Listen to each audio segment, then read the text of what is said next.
Hi guys, Beetlejuice here, and today we're going to unbox the Razer Viper Mini. Okay, so I bought this mouse off Lazada and it cost me 1,200 pesos or 25 US dollars. This is a steal because this mouse was initially priced at 40 US dollars when it was introduced earlier in the year.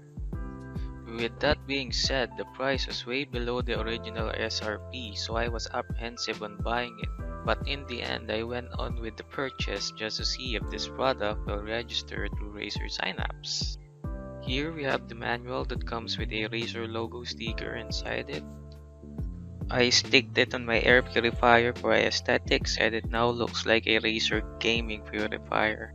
Now I'm going to show you the mouse, which is wrapped in this stained plastic.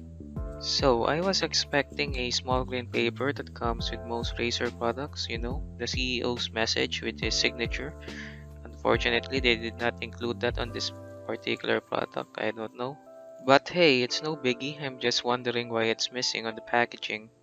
Now here is the mouse, and off the bat while holding it, the texture on this mouse is great, and it's amazing how they managed to deliver this at 61 grams without honeycombing the shell.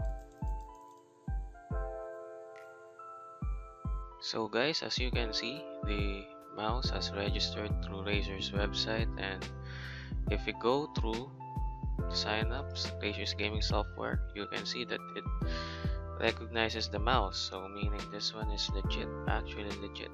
Thank you, Lazada. Aesthetics wise, it looks amazing with the underglow strip together with the illuminated Razer logo on top. The arc is much more pronounced here than on my daily driver, the Model O, but overall I have no issues with the shape. On the other hand, Razer's new optical switches feels a little bit on the mushy side, but it didn't affect my gaming performance, so this is a non-issue. My aim-lab score was very similar to when I was still using the Model O. The build quality is also great with little to no flexing. When I tried to squeeze it hard, it did not bulge, so kudos to Razer for building a light mouse with a stiff shell. On the other hand, Razer's SpeedFlex cable were snow resistant when trying to weave the mouse left and right. With these features, I can safely say that this mouse is punching above its weight class. The Viper Mini uses a BMW 3359 sensor with an LOD of 2.5mm.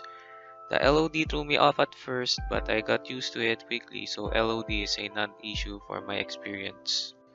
With regards to the skates, honestly off the bat it feels kinda rough, but as I used it for several hours it kinda smoothed itself out. So again, at 25 US dollars, the skates are almost identical in performance with the Model O. To wrap this up, all I can say is this budget-friendly mouse is a bang for the buck. As long as you don't have any issues with the LOD, it is more than a serviceable mouse. It delivers everything I expect from a gaming mouse, and the only downside is the lack of mechanical feel on the switches. But overall, Razer did a hell of a job with this mouse. Once again, this is Beetlejuice, and thank you for watching. See you on the next one.